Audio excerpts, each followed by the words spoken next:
Buenas noches, chicos.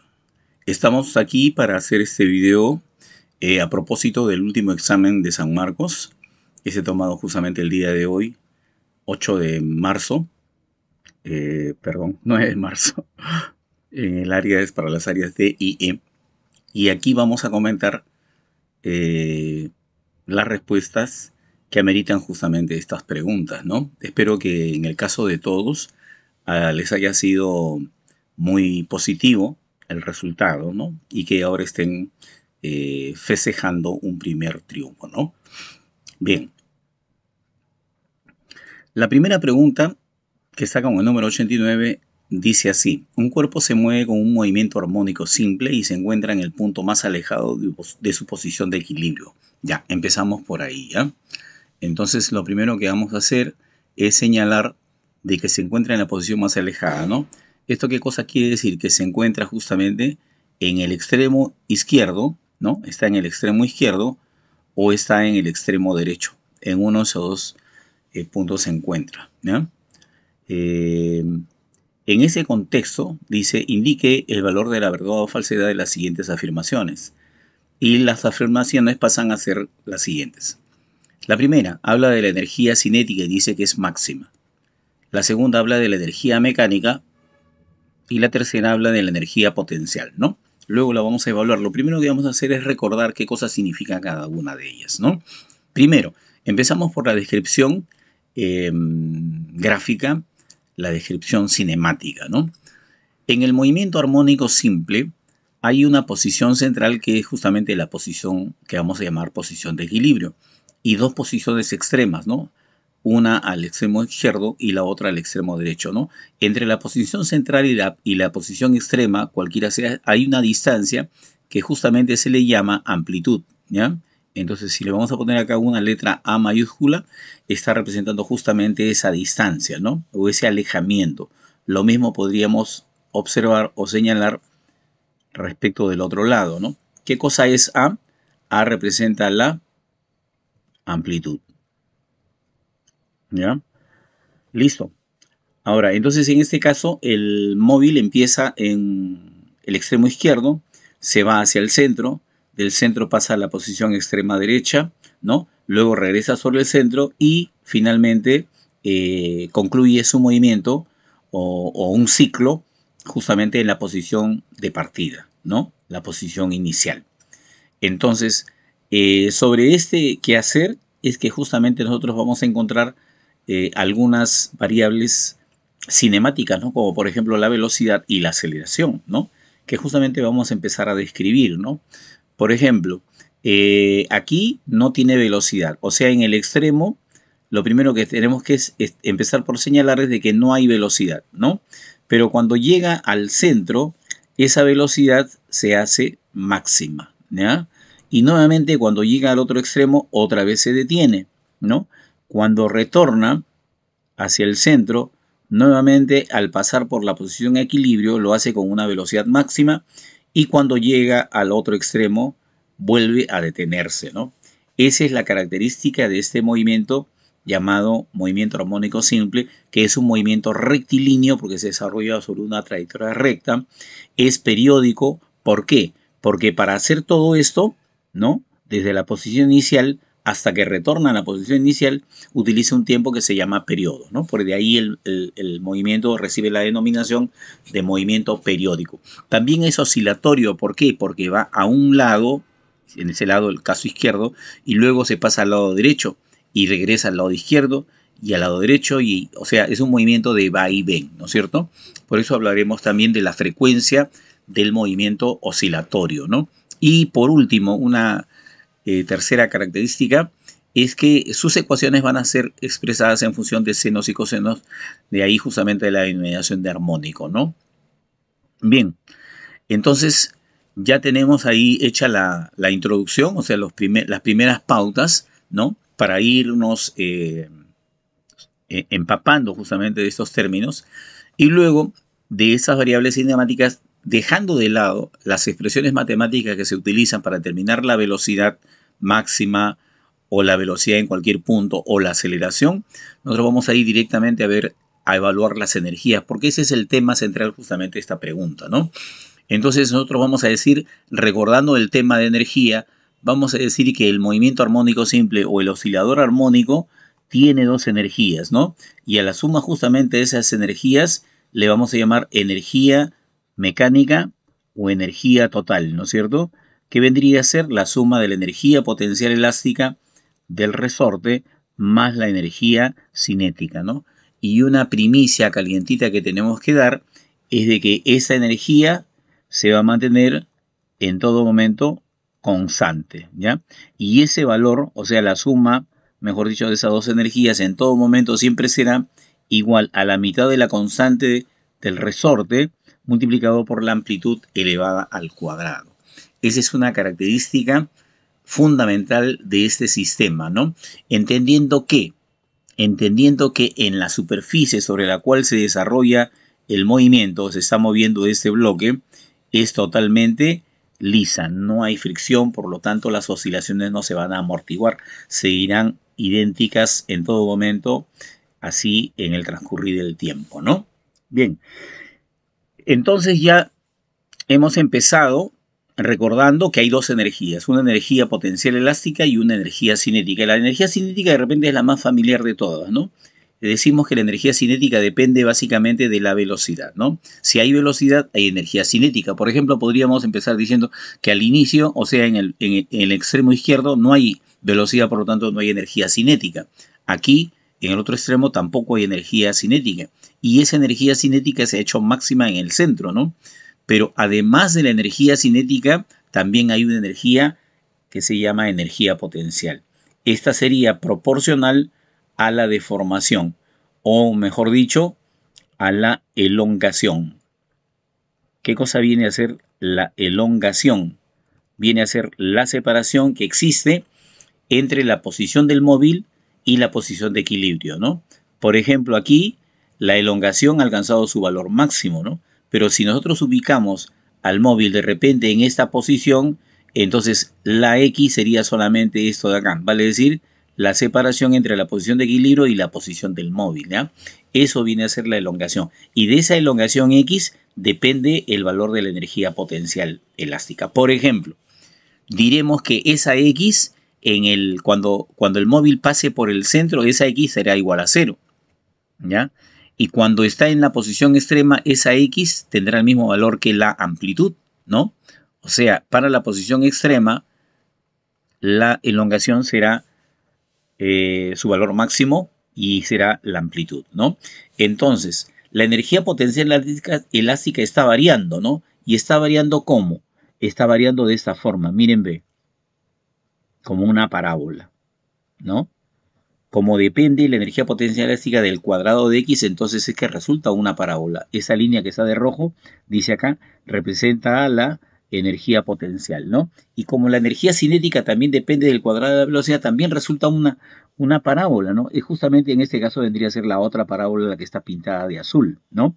Y la energía total o la suma de las energías estaría representada por esa línea que está en posición horizontal, ¿no?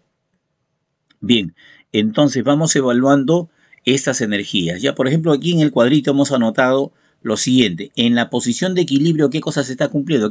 ¿Cuál es la posición de equilibrio? La posición central. ¿Qué se cumple ahí? Dice, la rapidez es máxima, ¿no? Como ya lo comentamos por acá, ¿no? Lo anotamos 2 veces. La rapidez es máxima y al revés, la aceleración y la elongación son nulas, ¿ya? Vale decir, la aceleración, ¿ya? Y la elongación tienen un valor igual a 0, ¿ya? Se hacen mínimas. O sea, en otras palabras, la energía cinética se hace máxima en el centro y la energía potencial elástica se hace mínima, ¿ya? Como lo estamos viendo acá. En la posición central, la energía potencial vale 0, porque está pintado de rojo, ¿no? La energía potencial vale 0, pero la cinética ha alcanzado su valor máximo. Justamente cuando la energía potencial está alcanzando su valor mínimo, la energía cinética está alcanzando su valor máximo, ¿no? Aquí también lo estamos viendo, ¿no? Esta curva justamente es la curva que nos representa a la energía potencial, ¿no? Porque es la que está abierta hacia la parte de arriba, ¿no? Ya, entonces, regresando al punto de partida, en la posición de equilibrio la rapidez es máxima, ¿eh? la aceleración y la elongación son nulas, o sea, sucede a la inversa. Por eso es que estas parábolas aparecen invertidas, ¿no? Lo que le sucede a una le está sucediendo a la otra, pero con el valor contrario. O sea, si la energía cinética se hace máxima, la energía potencial elástica se hace mínima, vale decir, vale cero, ¿no? Siguiente, entre la posición del móvil, entre la posición de equilibrio, si la posición del móvil está entre la posición de equilibrio y el extremo, ¿no? Entonces, ¿qué sucede? Existe una velocidad, ¿no? Diferente de cero, existe una aceleración y una elongación, ¿no? Pero no son ninguna, son máximas, ¿ya? Cuando son máximas en los extremos, ¿no? Y en el centro, pero en una posición entre la amplitud y la posición de equilibrio, en una posición intermedia entre el extremo y la central, las energías no alcanzan su valor máximo, ¿no? En el centro, ¿quién alcanza su valor máximo? La energía cinética. Y al revés, la energía potencial estaría alcanzando su valor mínimo, ¿ya? En el extremo, ¿quién alcanza su valor mínimo? La energía cinética, porque su velocidad es cero. Pero ¿quién alcanza su valor máximo? La energía potencial elástica, ¿no? Ese es el juego de las energías que justamente tenemos que, en este caso, ir aplicando, ¿no? Y en los extremos dice, para cuando X sea igual a A, ¿no? Podemos poner acá, cuando X es igual a la amplitud, entonces ahí la rapidez es nula, ¿no? Como lo estamos viendo acá. Cuando la rapidez es nula, en los extremos. La rapidez es nula y la aceleración y elongación alcanzan sus valores máximos, ¿no? Bien, el concepto de aceleración sí lo tenemos que dejar de lado porque básicamente lo que se está pidiendo aquí es evaluar la energía potencial elástica y la energía cinética, ¿no? Solamente estas dos, ¿no? Y entonces vamos a primero indicar por qué se dice que la energía mecánica, o sea, la energía total, es igual a K medios por amplitud al cuadrado. Bueno, si nosotros acá reemplazamos el valor de A, tendríamos que afirmar que X es igual a la amplitud cuando justamente el móvil se encuentra en un extremo o en el otro extremo, ¿ya? Cuando el móvil se encuentra en un extremo, entonces la elongación, vale decir X, que en este caso vendría a ser este pedacito cuando el móvil pasa por acá, ¿no? Cuando está en un extremo, la elongación es igual a la amplitud. Entonces, habría alcanzado su valor máximo. Vale decir, cuando este bloque se inicia sus oscilaciones, ya tendría una energía potencial elástica.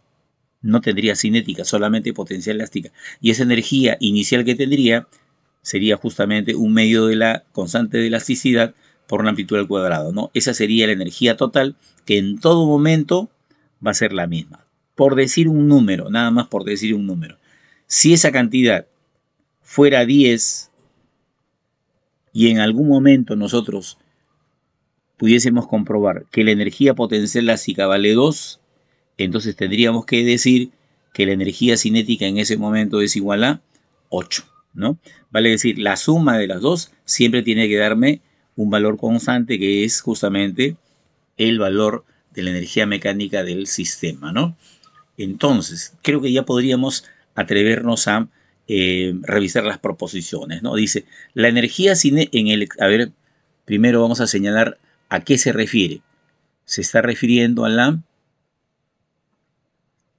dice, si se encuentra en el punto más alejado de su posición de equilibrio, o sea, si se encuentra no en la posición de equilibrio, sino en el extremo, ¿ya?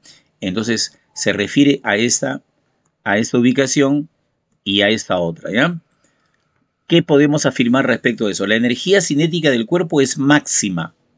A ver, cuando está en el extremo, la energía cinética es máxima. ¿Qué dicen?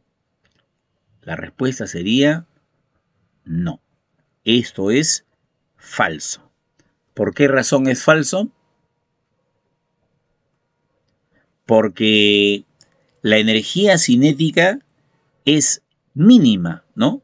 En los extremos la energía vale cero, como está anotado acá, ¿no? Cuando X es igual a la amplitud, la rapidez es nula y por lo tanto la energía cinética también es nula, ¿no? Entonces, ¿la energía cinética del cuerpo es máxima? No, falso, ¿no? Segunda proposición, la energía mecánica se mantiene constante, ya lo hemos dicho reiteradamente, ¿no? Este es un sistema conservativo donde la energía mecánica, vale decir total, suma de potencial más cinética en todo momento siempre tendrá el mismo valor, ¿no? En ausencia de fricción. ¿Ya? Entonces la segunda proposición sí es verdadera, ¿no es cierto? Y la tercera proposición dice la energía potencial es máxima. ¿Dónde es máxima? Si se encuentra en el punto más alejado. Si se encuentra en el punto más alejado, la energía potencial es máxima, cierto. ¿Por qué razón?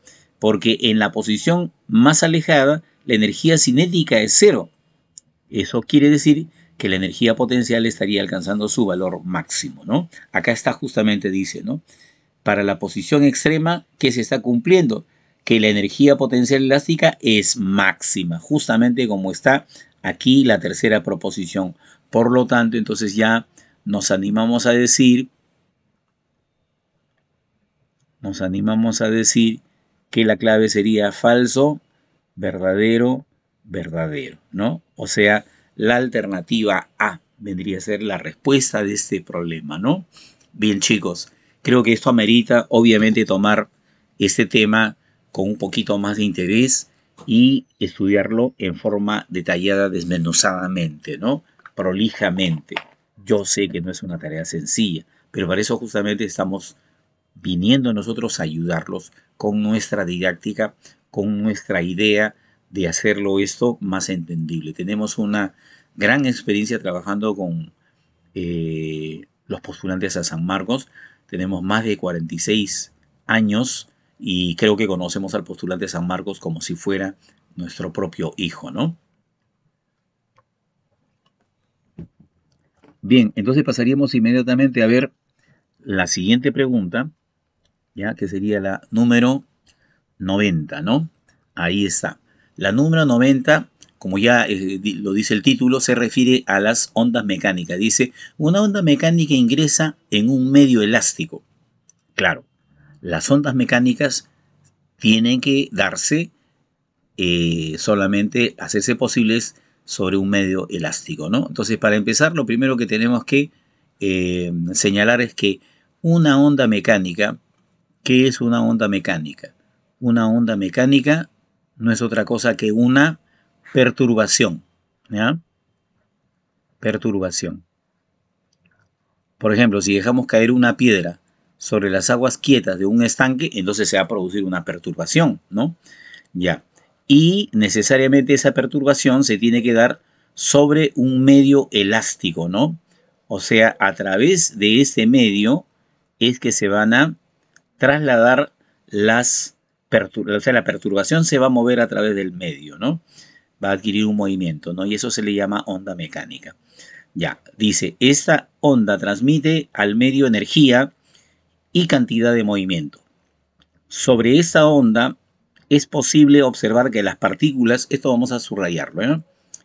Es posible observar que las partículas, no, mejor vamos a poner un tono verduzco, ¿ya? Es posible observar, vamos a subrayarlo, es posible, a ver, un poquito más grueso el trazo, sí, estaba muy delgado. Es posible observar que las partículas del medio elástico se mueven en dirección. ¿En qué dirección? Esa es la pregunta del problema. ¿En qué dirección se mueven las partículas alcanzadas por la onda? O sea, la onda llega a perturbar la tranquilidad de las partículas que estaban en el medio elástico, ¿no? Entonces, cuando las perturbe, ¿qué cosa va a suceder? Es lo que está preguntándose. ¿Qué es posible observar? ¿Qué es posible? ¿No? O sea, no dice categóricamente qué va a suceder, sino qué es posible observar, ¿no? Y entonces dice, las partículas alcanzadas por la onda,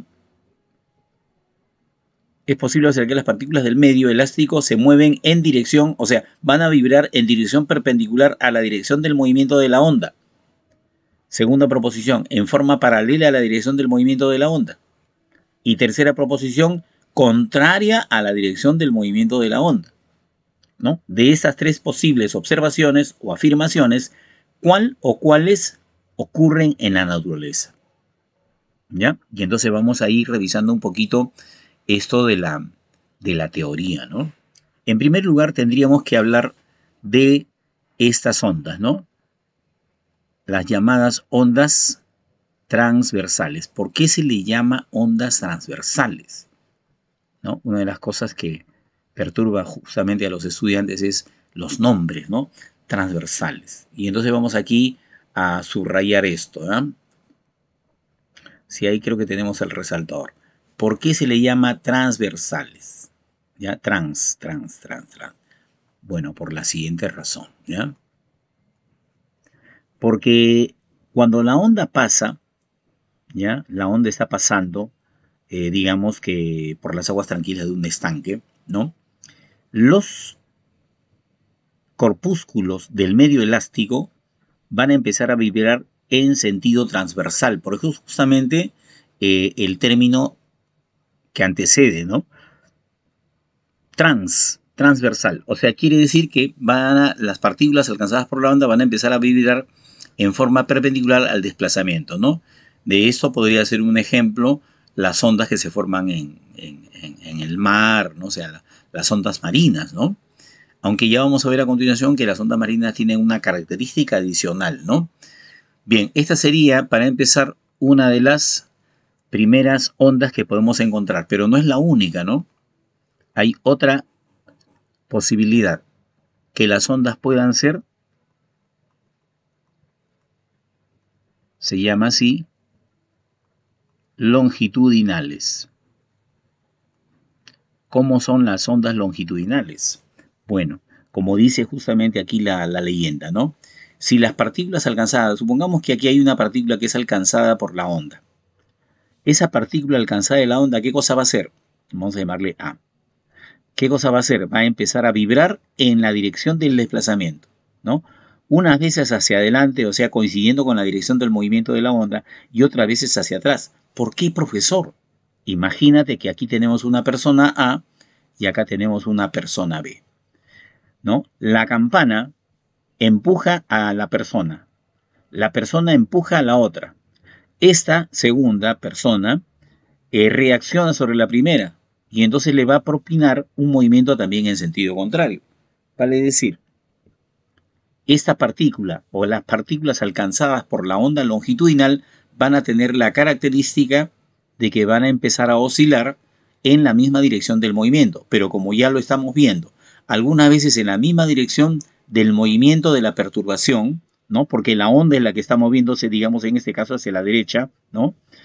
Pero la partícula alcanzada, las partículas del aire alcanzadas justamente por la onda sonora, por el sonido, no solamente van a moverse en la dirección de la onda, sino también en sentido contrario, ¿no?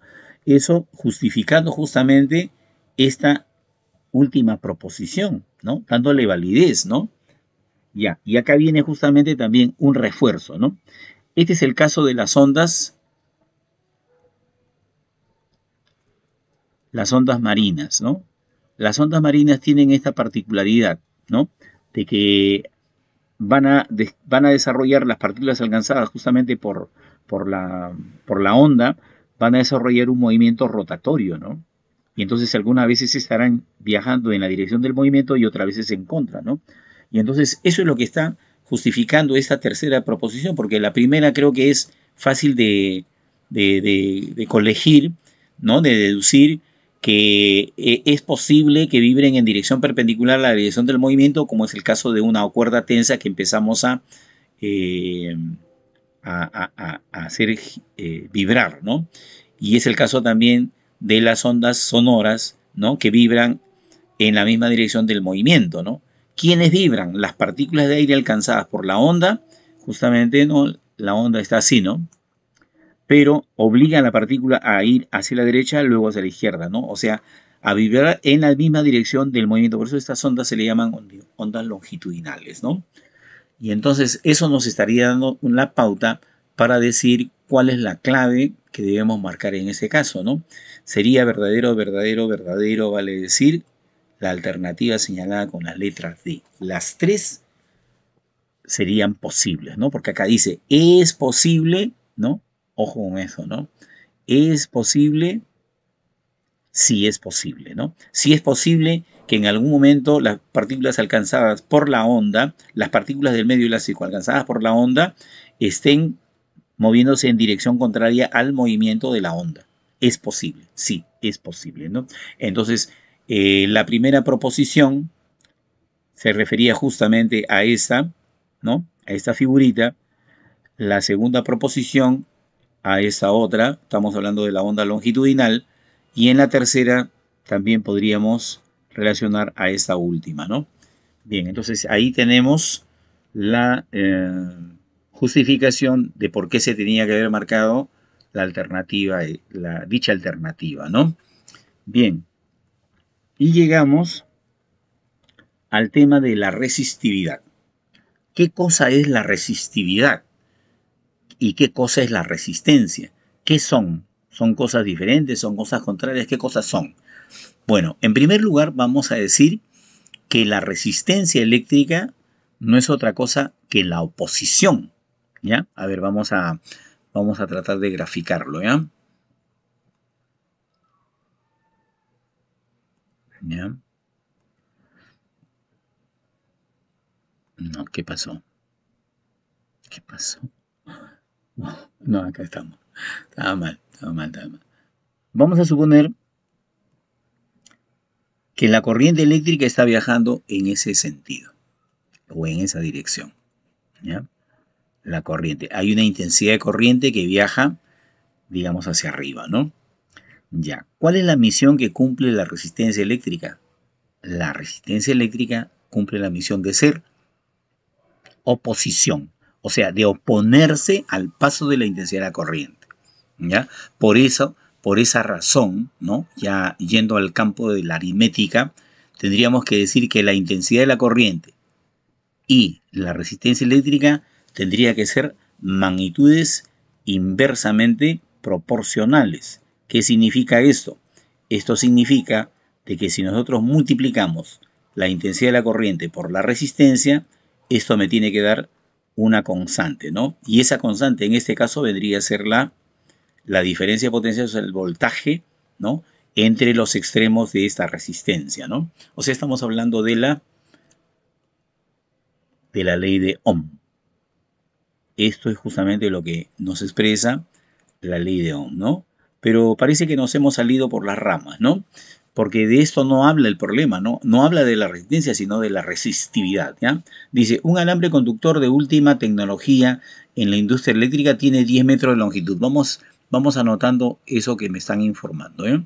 Entonces lo primero que vamos a decir es que tiene una longitud de 10 metros. Primer dato, ¿no es cierto? 10 metros de longitud. 4 centímetros de radio.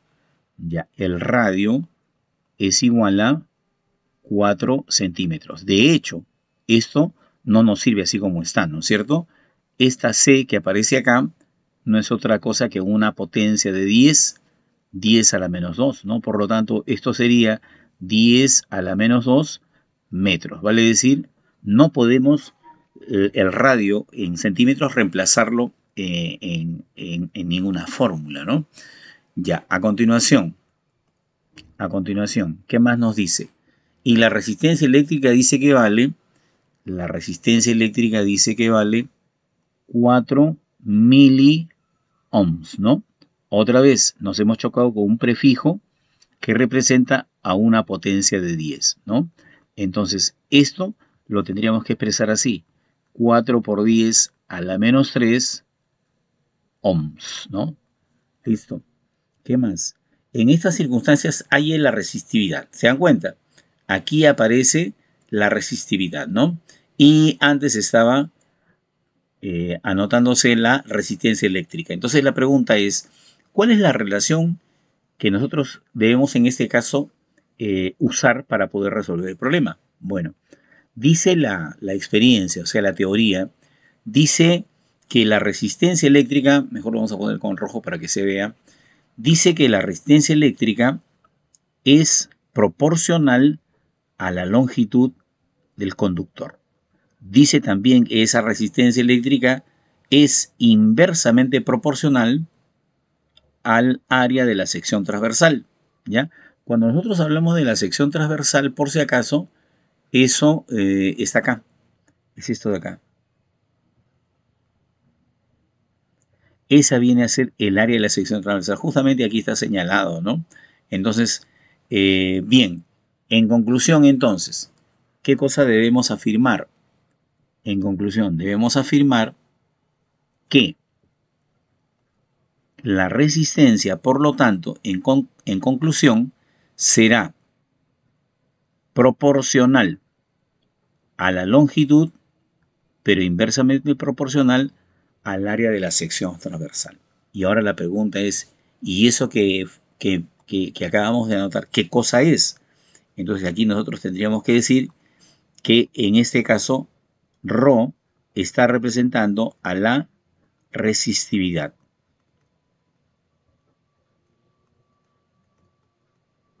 La resistividad eléctrica del conductor. Vale decir, esto que acabamos de anotar no es otra cosa que una magnitud vinculada estrictamente o dependiente estrictamente de la calidad del material. Vale decir, el aluminio tiene una resistividad, el cobre tiene otra resistividad, el plomo tiene otra resistividad. Vale decir, diferentes materiales tienen diferentes resistividades. Vale decir, la resistividad es una característica propia de cada material. ¿Ya? Que es justamente lo que en este caso nos están pidiendo determinar, ¿no? Y entonces, ¿qué cosa vamos a hacer? Vamos a utilizar esta relación para despejar justamente la resistividad, ¿no? De aquí la resistividad creo que podríamos decir que sale, ¿no? Haciendo el despeje correspondiente, sería, a ver, la resistencia eléctrica multiplicado por el área de la sección transversal y dividido entre el valor de la longitud, ¿no? Entonces, ¿qué tendríamos que hacer en primer lugar? Lo primero que tendríamos que hacer es determinar el área de la sección transversal, ¿ya? Entonces vamos a poner acá, calculando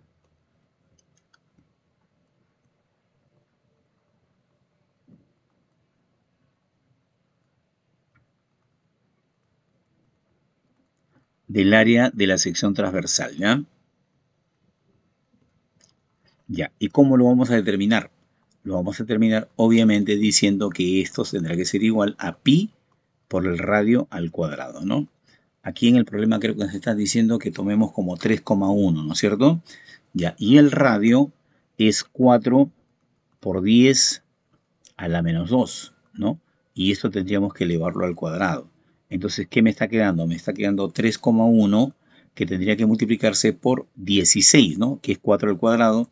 Y esto a su vez por una potencia de 10, ¿no? 10 a la menos 4.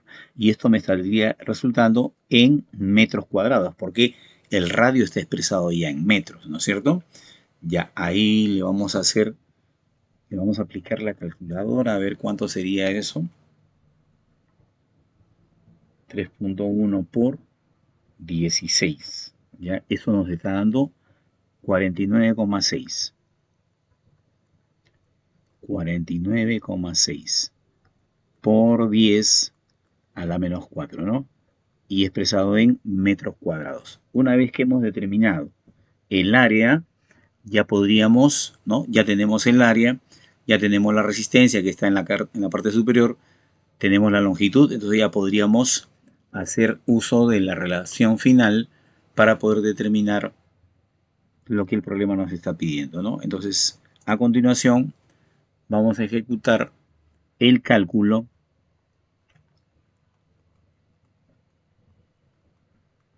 de la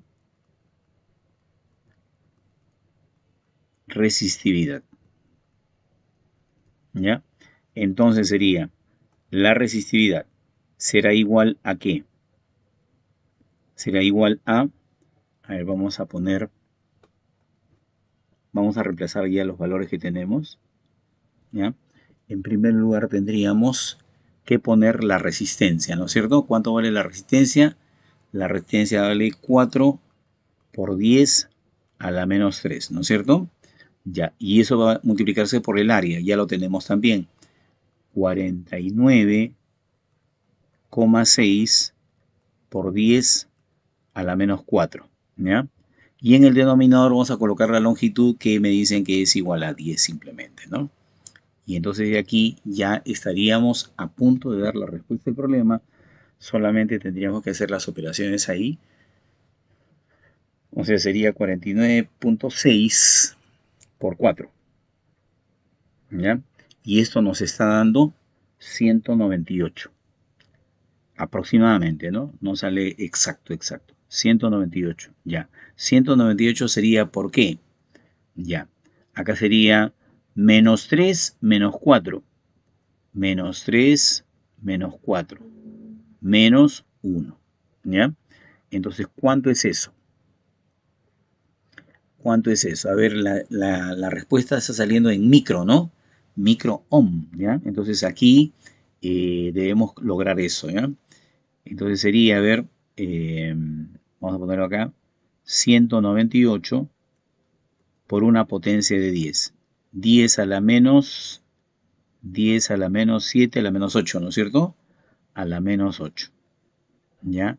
En las unidades respectivas que viene a ser en este caso, ohm por metro. Ohm por metro, ¿ya?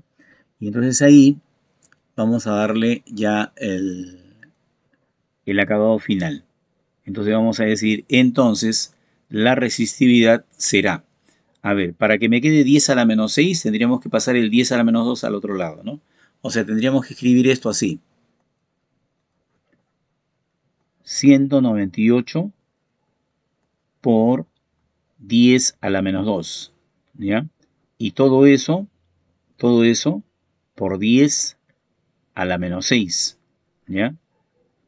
Y entonces eso es justamente lo que me va a dar como resultado lo que aparece en una de las alternativas, ¿no? ¿Cuál sería el resultado? El resultado sería 1,98 por 10 a la menos 6. Pero el 10 a la menos 6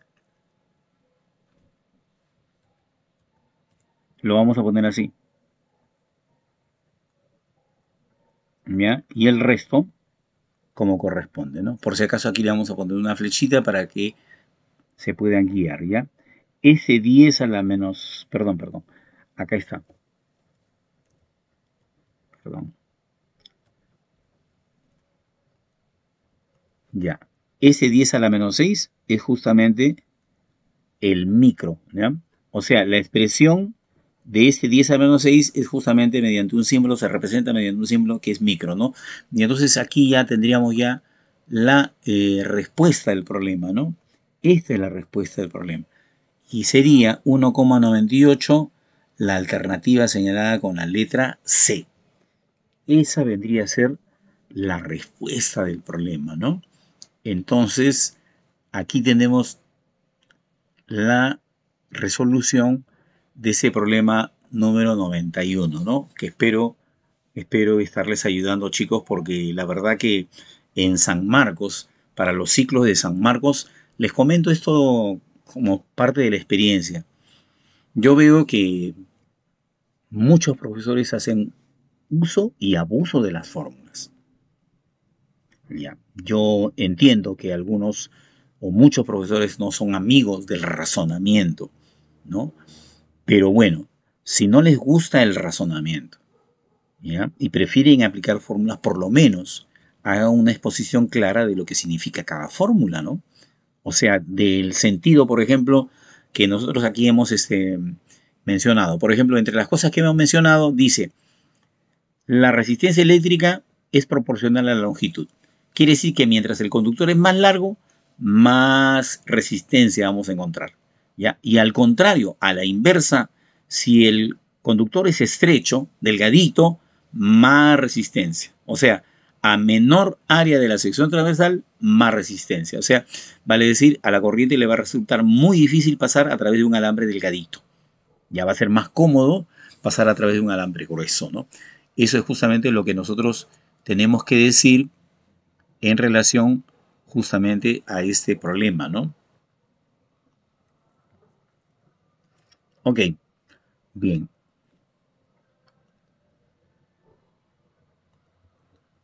E inmediatamente nos estamos dirigiendo al siguiente problema, ¿no? Bien, acá justamente yo quisiera mostrarles una animación. No sé si el tiempo va a ser posible.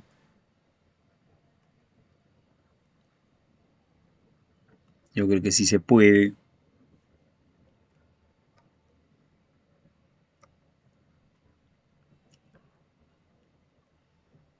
Quiero que vean justamente la gráfica. ¿Dónde está? Creo que es este. Sí, ya. Vamos a simular un movimiento rectilíneo uniforme. Vamos a ponerle una velocidad bajita, digamos 5, ¿ya? Y que bueno, que empiece de la posición inicial, ¿no? Como está en la gráfica, ¿no? Entonces ahora lo que quiero que vean es cómo se va a producir la gráfica. El movimiento se va a desarrollar sobre esta recta, ¿ya? Pero las gráficas de la posición y de la velocidad se van a desarrollar de otra manera, ¿no? A ver, vamos a ponerle la animación lenta, ¿ya? Y ahí está iniciándose el movimiento. Por acá están viendo que se va a ir desarrollando la gráfica, ¿no? La gráfica es una línea recta, vamos a quitarle la animación lenta. Ahí está. Le hacemos una pausa. Ya están viendo que está saliendo acá una recta, justamente como la que se muestra en este problema, ¿no? ¿Ya? Es la gráfica del desplazamiento, una recta que tiene una inclinación, pero es una recta horizontal la gráfica que representa la velocidad. ¿Qué cosa está diciéndome esta línea horizontal? Que la velocidad se mantiene constante en todo momento con un mismo valor, ¿ya? Y aquí la aceleración está al ras del cero, ¿no? O sea, no hay aceleración, ¿ya? Eso es justamente lo que nos está mostrando esta simulación. Otra vez la vemos, vamos a cambiarle a ver, la velocidad, vamos a ponerle menos velocidad. ¿Cómo sería menos velocidad? 3, 2 de velocidad, ya, 2 de velocidad. Entonces va a estar más agachadita la recta, ¿eh? Con menos pendiente, ¿ya? Y siempre la gráfica de la velocidad, o sea, estas dos gráficas no representan cómo se está realizando el movimiento. Eso es lo que hay que notar, ¿no? A ver, vamos a ponerle más velocidad, digámosle 20. No sé si el programa lo permitirá. Ahí está, mira, ve, más rápido, ve. Mira cómo sale la gráfica, más pendiente. Pero siempre acá sale una recta horizontal, ¿no? Y acá siempre una pendiente, ¿ya? Entonces, eso es justamente lo que yo quería mostrarles a propósito de este movimiento, ¿ya? Y para resolver el problema justamente, espero que nos pueda ayudar justamente esa animación que acabamos de ver. Dice, el movimiento de un ciclista en una pista recta cuya gráfica posición versus tiempo, o sea, posición en el eje Y y tiempo en el eje X, ¿no? Justamente como está indicado, ¿no? De repente no lo están viendo. ¿Ya? A ver, lo voy a representar acá. Claro, que aquí está ya la X, ¿no? Pero el eje X, de repente lo quieren ver, ahí está, ¿no? Eso vendría a ser el eje que representa ya. Y el otro que representa a los tiempos, ¿no? Ahí está el otro eje, ¿no? El eje de los tiempos. Claro, en realidad sí está en la gráfica, sino que lo han puesto acá, ¿no? Y acá también han puesto lo de la X, ¿no? ¿En qué unidad se está midiendo la X? En metros, ¿no? O sea, quiere decir, por ejemplo, que de aquí, desde el punto A hasta el punto B está la gráfica, pero la posición del móvil está yendo justamente desde aquí hasta acá. La pregunta es, ¿cuánto de distancia está recorriendo desde el 0 hasta el 10? Si de aquí, de esta marca a esta marca, hay 2 metros, hasta acá hay 4 metros, hasta acá hay 6 metros, hasta acá hay 8 metros, hasta acá hay 10 metros. O sea, del 0 hasta el 10 hay 10 metros. Ya, ahora, eso es para entre los puntos A y B, ¿no? ¿Ya? Entre el punto A y el punto B hay 10 metros, ¿no? Aquí lo vamos a señalar así, ¿ya? La pregunta es, ¿y cuál es el tiempo empleado? Bueno, el tiempo empleado estaría justamente también señalado aquí, ¿no? Así, así de esa manera. Ese sería el tiempo. ¿Y cuánto vale ese tiempo? Ahí está indicado. 0,5 segundos. Medio segundo. Para recorrer 10 metros ha utilizado medio segundo. La pregunta es, Si para recorrer 10 metros utiliza medio segundo, ¿cuánto recorrerá o cuánto podrá recorrer en 6 segundos? Aquí es medio segundo, ¿no? Medio segundo. ¿Ya? O sea, 10 metros en medio segundo. Entonces, si yo quiero resolver el problema, ya pues lo hago con un sencillo razonamiento, ¿no? Sin necesidad de utilizar ninguna fórmula, ¿no? Vale decir acá, lo voy a anotar, ¿ya? Para un tiempo de medio segundo, ¿qué tenemos?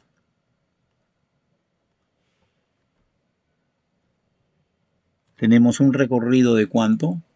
De 10 metros. La pregunta es, ¿y para 6 segundos cuánto tendremos? Para 6 segundos tendremos un recorrido que le vamos a llamar X. ¿Ya? Y si queremos determinar X, no voy a hacer uso de la regla 3. La regla 3 la usan solamente los que no saben pensar.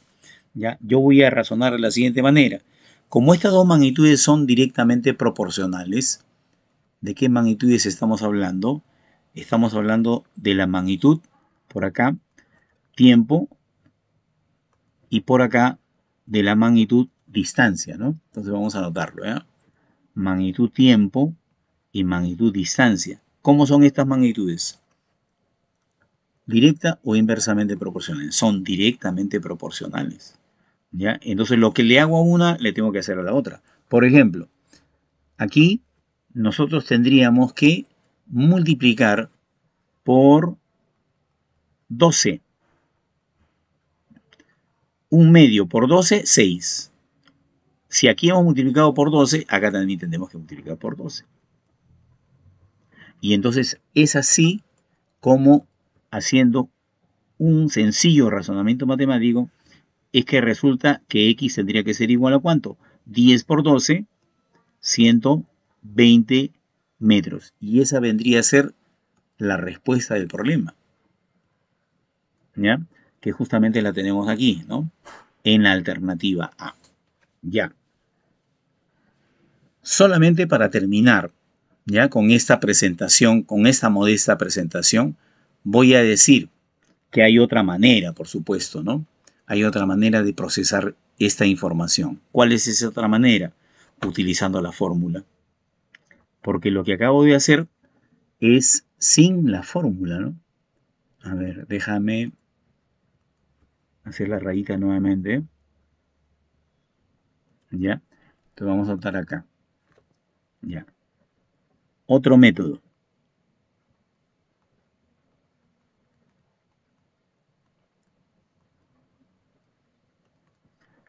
¿Cuál sería el otro método?